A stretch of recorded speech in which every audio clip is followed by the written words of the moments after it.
integrasi dan reintegrasi sosial. Baik, sebelum kita mulai pembelajaran pada pagi hari ini, seperti biasa kita mulai dengan berdoa terlebih dahulu. Berdoa, mulai.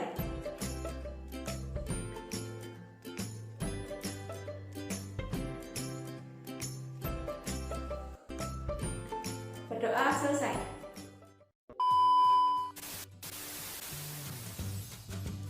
Anak-anakku semuanya, pada bab ini kita akan mempelajari dua subbab, yaitu yang pertama kita mempelajari integrasi sosial, kemudian yang kedua kita mempelajari mengenai reintegrasi sosial.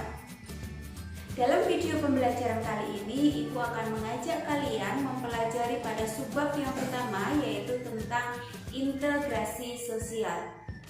Di sini kita akan mempelajari mulai dari pengertian integrasi sosial, bentuk-bentuk integrasi sosial, faktor yang mempercepat dan memperlambat terjadinya integrasi sosial, proses integrasi sosial, dan faktor pendorong integrasi sosial. Baik anak-anakku, sekarang kita mulai pembelajaran dari subbab yang pertama, yaitu tentang pengertian integrasi sosial. Kita dapat mengartikan integrasi sosial menurut KBBI atau Kamus Besar Bahasa Indonesia dan juga berdasarkan pengertian sosiologis. Kita mulai dari pengertian menurut KBBI. Menurut KBBI, integrasi sosial ini berasal dari dua kata, yaitu integrasi dan sosial. Integrasi memiliki makna sebuah pembauran dalam satu kesatuan yang utuh.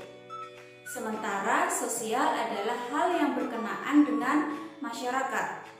Maka dari kedua kata tersebut dapat kita ambil kesimpulan bahwa integrasi sosial adalah sebuah pembauran dari lapisan-lapisan masyarakat yang berbeda-beda sehingga membentuk suatu kesatuan yang utuh dan menghilangkan perbedaan tersebut. Baik, sekarang kita lanjutkan pengertian integrasi sosial secara sosiologis. Secara sosiologis, integrasi sosial bermakna sebuah penyesuaian unsur-unsur masyarakat yang berbeda-beda sehingga membentuk satu kesatuan yang utuh. Kalian masih ingatkan apa saja yang dimaksud dengan unsur-unsur dalam masyarakat?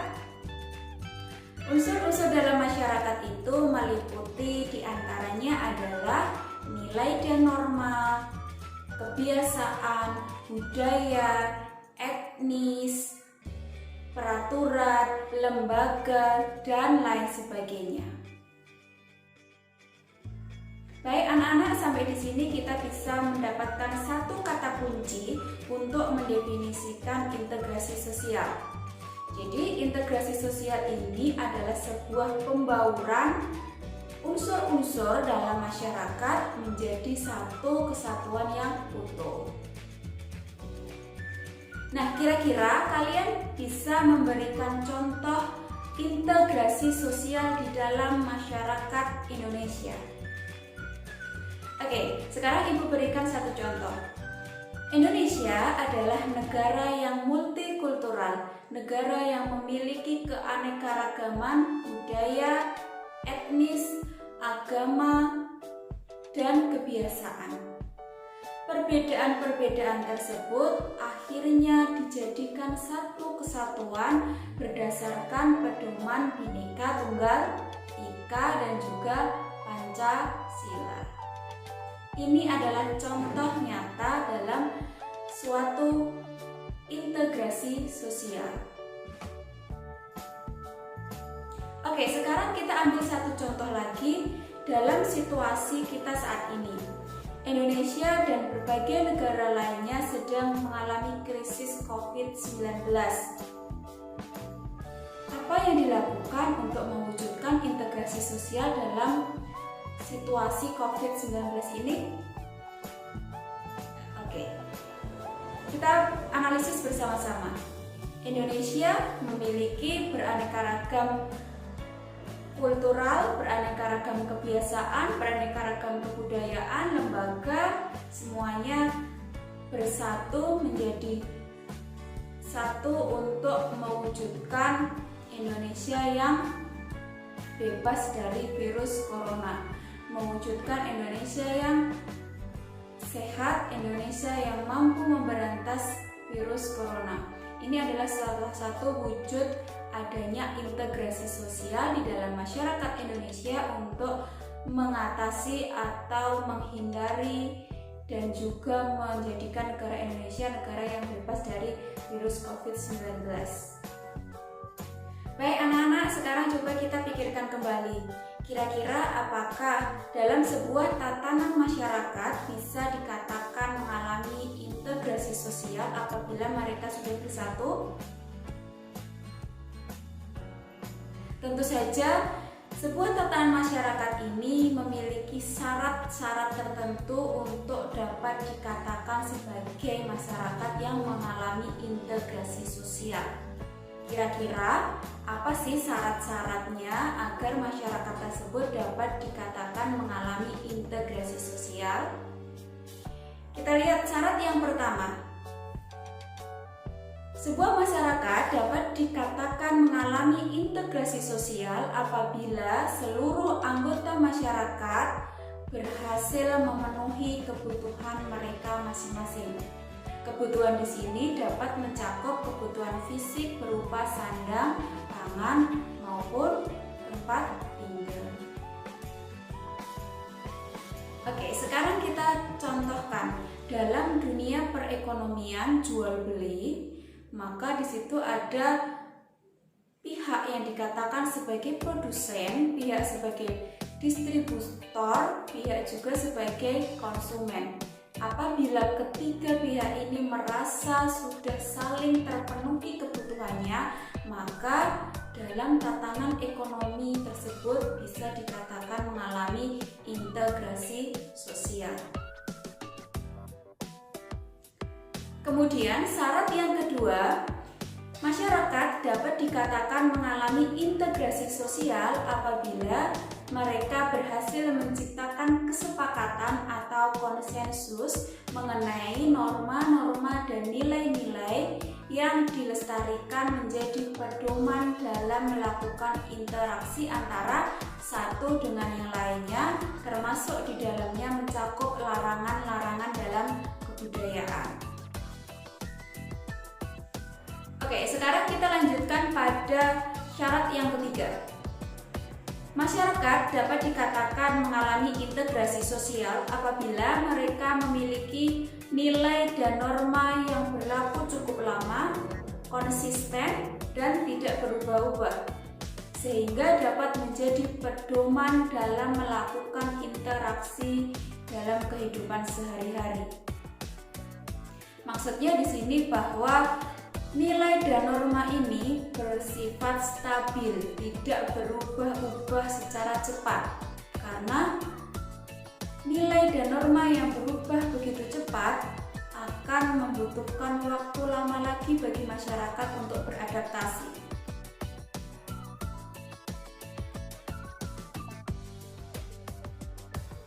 Oke anak-anak, sekarang kita masuk pada subbab berikutnya, yaitu mengenai faktor-faktor yang mempercepat dan memperlambat proses integrasi sosial.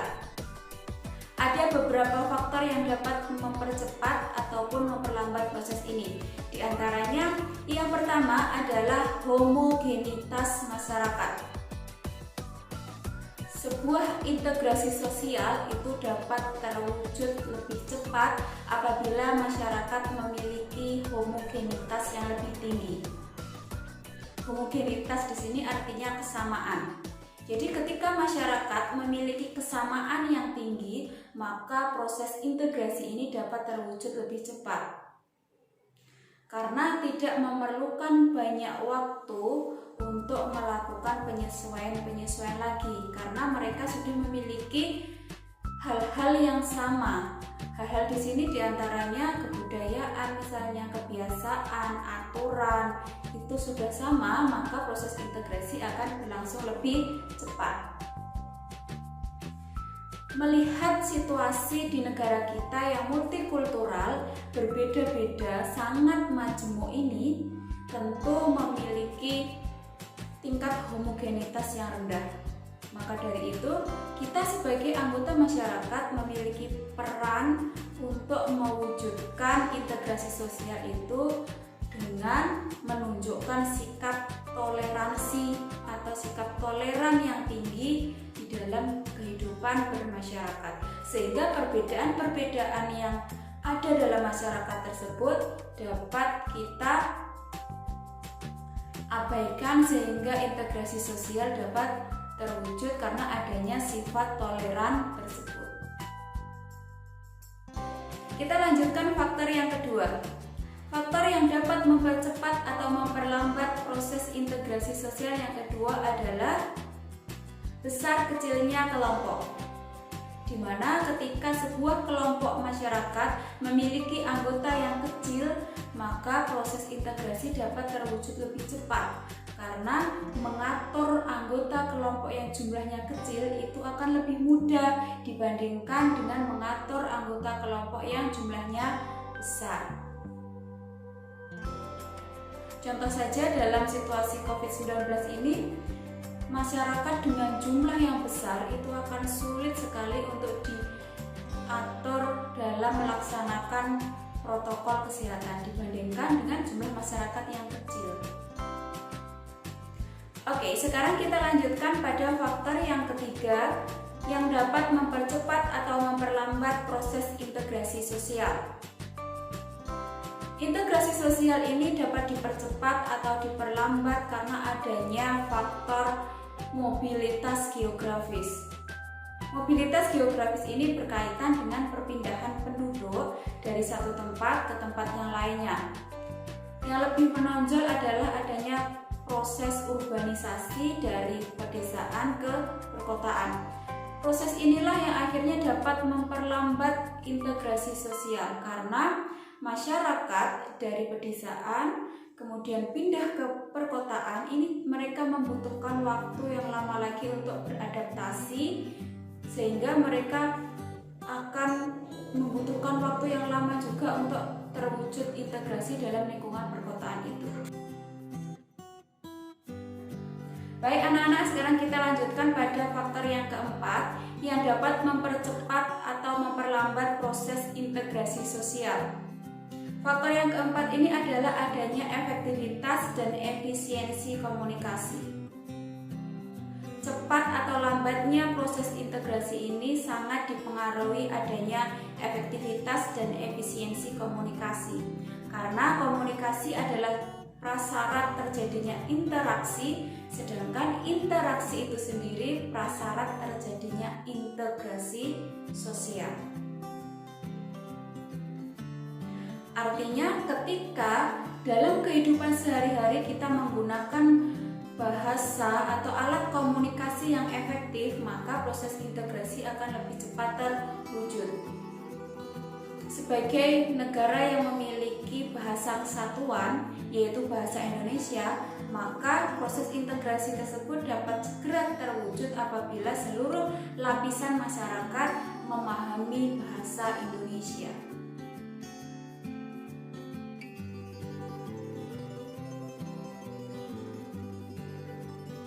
Baik anak-anakku, sekarang kita lanjutkan pada subbab berikutnya, yaitu mengenai bentuk-bentuk integrasi sosial.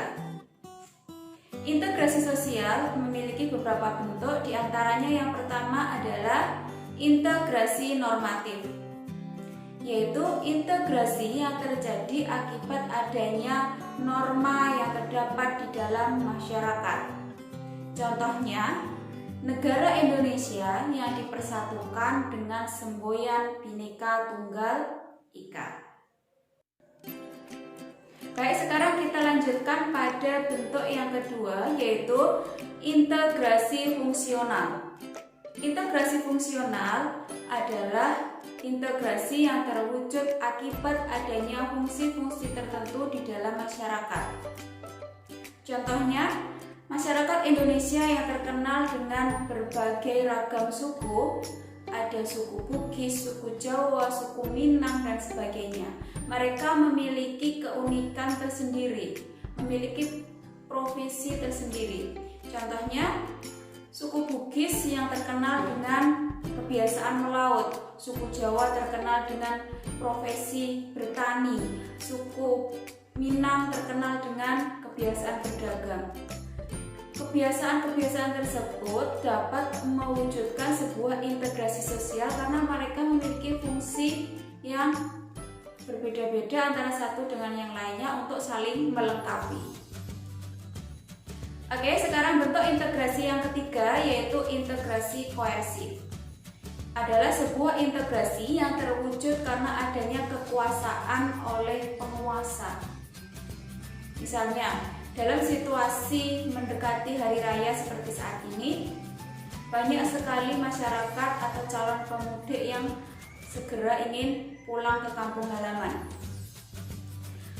Pemerintah, dalam hal ini penguasa, melakukan tindakan koersif untuk menekan penyebaran virus COVID-19, yaitu dengan cara memberikan denda, memberikan hukuman kepada masyarakat yang melanggar aturan untuk tidak mudik ini.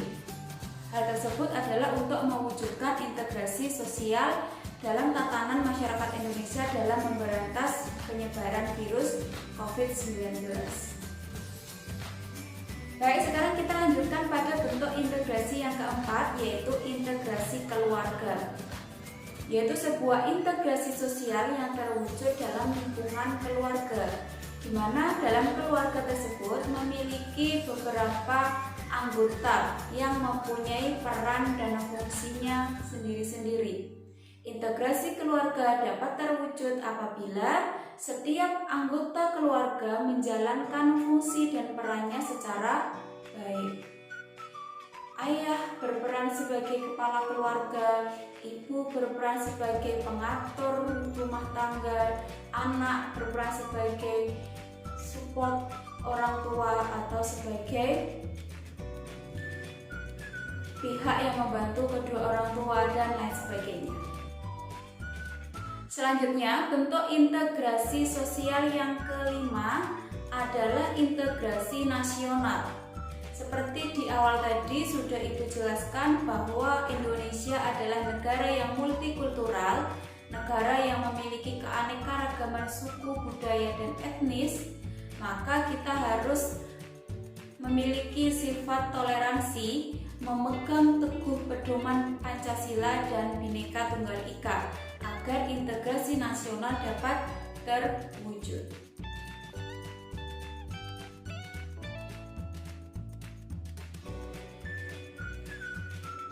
Baik anak-anak, sekarang kita lanjutkan pada sub pokok bahasan yang berikutnya, yaitu mengenai proses integrasi sosial.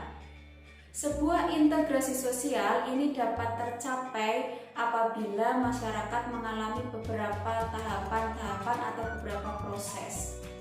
Di antaranya yang pertama, proses paling pertama yang harus dilalui masyarakat untuk mencapai integrasi sosial adalah yang pertama, interaksi. Di mana antara satu masyarakat dengan masyarakat yang lain atau satu orang dengan orang yang lain ini harus mengalami yang namanya interaksi untuk menjalin kerjasama. Sehingga ketika sudah terjalin kerjasama, maka dapat memunculkan kegiatan-kegiatan positif bersama dalam mencapai sebuah tujuan tertentu. Proses yang kedua setelah interaksi adalah identifikasi, di mana masyarakat yang sudah melakukan aktivitas interaksi sosial, mereka saling berkomunikasi, maka dapat berlanjut pada proses berikutnya yaitu identifikasi, di mana identifikasi ini adalah sebuah proses di mana setiap anggota masyarakat ini bisa saling menerima satu sama yang lainnya, saling memahami perbedaan dan persamaan antara satu dengan yang lainnya. Ketika mereka sudah dapat mengidentifikasi baik perbedaan maupun kesamaan dalam diri mereka masing-masing, mereka dapat melanjutkan proses menjadi proses kerjasama. Proses kerjasama di sini adalah proses ketika anggota masyarakat ini memiliki persamaan-persamaan untuk memenuhi kepentingan dalam kehidupan mereka sehari-hari. Sehingga kerjasama ini pada akhirnya akan berlanjut kembali kepada proses berikutnya. Proses selanjutnya setelah kerjasama adalah proses akomodasi, di mana kita ketahui bersama bahwa setiap kelompok masyarakat yang tergabung dalam sebuah kerjasama tertentu pasti suatu ketika ada yang namanya konflik. Ketika mereka mengalami konflik, mereka dapat melakukan akomodasi atau penyelesaian konflik ini. Berarti mereka sudah dapat mencapai proses yang keempat, yaitu proses akomodasi, menyelesaikan konflik. Selanjutnya, proses yang kelima adalah asimilasi. Asimilasi di sini adalah proses di mana masyarakat memahami perbedaan satu dengan yang lainnya, kemudian mereka berusaha mengurangi perbedaan-perbedaan tersebut sehingga menjadi satu pembauran atau bahkan membentuk suatu kebiasaan atau kebudayaan yang baru. Proses berikutnya yaitu proses keenam adalah akulturasi, di mana ketika masyarakat dihadapkan pada sebuah kebudayaan tertentu membaur dengan kebudayaan asing, maka akan menciptakan sebuah pembauran kebudayaan tanpa harus menghilangkan kebudayaan asli dari masyarakat tersebut. Proses yang terakhir tentu saja adalah proses integrasi sosial. Ketika masyarakat sudah mengalami tahapan mulai dari interaksi sampai akulturasi, maka masyarakat tersebut dapat dikatakan mengalami proses integrasi sosial karena mereka dapat mengalami pembauran menjadi satu kesatuan untuk menekan perbedaan-perbedaan yang ada di dalam tatanan kehidupan mereka.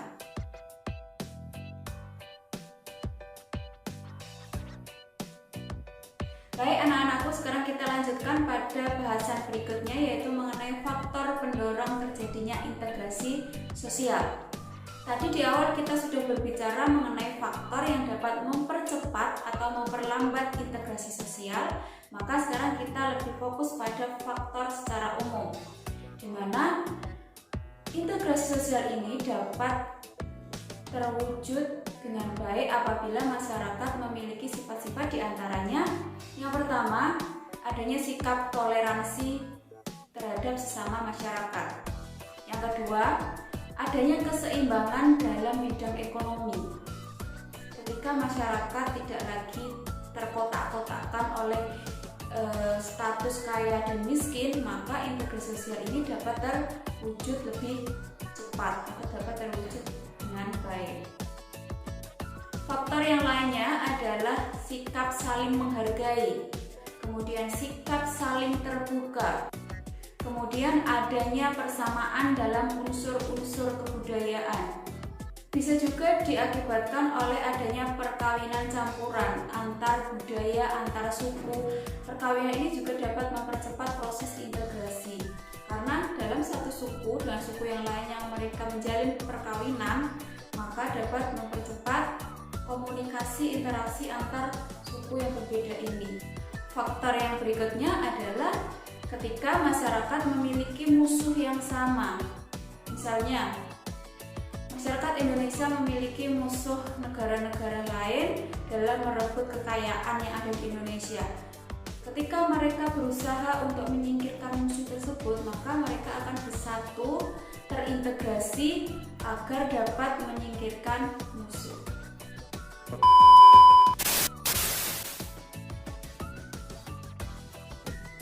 Baik anak-anak, tadi kita sudah membahas pada subbab yang pertama yaitu mengenai integrasi sosial yang meliputi pengertian integrasi sosial, bentuk-bentuk integrasi sosial, faktor yang dapat mempercepat dan memperlambat integrasi sosial, proses integrasi sosial, dan faktor yang dapat mendorong terjadinya integrasi sosial.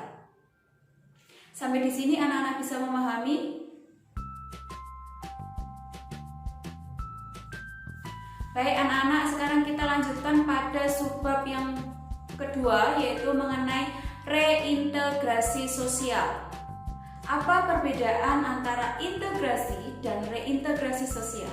Oke, sekarang kita bahas pada subbab reintegrasi sosial. Baik anak-anak, kita pahami terlebih dahulu pengertian dari reintegrasi sosial. Reintegrasi sosial ini adalah sebuah proses berintegrasinya kembali masyarakat setelah mengalami konflik dalam suatu tatanan lingkungan masyarakat. Reintegrasi di sini adalah sebuah upaya untuk kembali membangun kepercayaan antar pihak di dalam masyarakat setelah mereka terlibat dalam sebuah konflik sehingga mereka dapat bersatu kembali. Baik anak-anak, sekarang kita lanjutkan pada faktor-faktor yang dapat mendorong terjadinya reintegrasi sosial. Kita lihat di dalam lingkungan kita sekitar. Apabila masyarakat mengalami konflik dan kekerasan secara berulang, lama-lama mereka pasti akan mengalami kejenuhan dan ada keinginan untuk melakukan persatuan kembali atau melakukan reintegrasi, berintegrasi kembali. Proses inilah yang akhirnya menjadi faktor pendorong terjadinya reintegrasi. Baik anak-anak, berdasarkan pernyataan yang barusan Ibu sampaikan, dapat kita perinci kembali faktor-faktor yang dapat mendorong terciptanya reintegrasi sosial. Yang pertama adalah adanya konflik dan kekerasan yang terulang kembali di dalam masyarakat. Yang kedua, terdapat permintaan untuk membangun kembali hubungan antar masyarakat yang telah tercerai-berai. Kemudian yang ketiga, adanya keinginan dari anggota masyarakat untuk mewujudkan lingkungan yang aman, tentram, dan harmonis seperti sedia kala. Baik anak-anak, sekarang kita lanjutkan pada pihak-pihak yang terlibat di dalam proses reintegrasi sosial. Proses reintegrasi sosial tidak akan terwujud tanpa adanya dukungan dari berbagai pihak, baik di dalam maupun di luar negeri. Dukungan tersebut menunjukkan bahwa mereka tidak menginginkan adanya konflik di dalam masyarakat dan mereka ingin masyarakat harmonis seperti sedia kala. Pihak-pihak tersebut diantaranya adalah Badan Khusus Reintegrasi, kemudian yang kedua Non-Government Organization luar negeri, yang ketiga organisasi internasional. Baik anak-anakku, sampai di sini dapat kita pahami bersama bahwa integrasi dan reintegrasi ibarat seperti dua sisi mata uang. Mereka tidak akan dapat terpisahkan karena sebuah proses integrasi suatu ketika akan mengalami konflik sehingga perlu adanya reintegrasi. Sebagai warga negara yang baik, apa yang dapat kita lakukan untuk mewujudkan integrasi sosial? Tentu yang pertama kita harus memperbaiki sikap kita sebagai warga negara Indonesia, mematuhi setiap nilai dan norma yang berlaku dalam kehidupan masyarakat. Kemudian bersikap toleransi terhadap setiap perbedaan yang ada di dalam lingkungan masyarakat kita. Baik anak-anakku, untuk pelajaran sosiologi pada materi integrasi dan reintegrasi pada kesempatan kali ini Ibu cukupkan terlebih dahulu. Ibu mohon maaf apabila banyak sekali kesalahan dalam menyampaikan materi. Nanti silahkan kalian mencari referensi untuk memperkaya pemahaman kalian mengenai materi ini. Dan apabila ada yang kurang tepat dalam Ibu menyampaikan, Ibu kembali mohon maaf. Ibu akhiri, wassalamualaikum warahmatullahi wabarakatuh.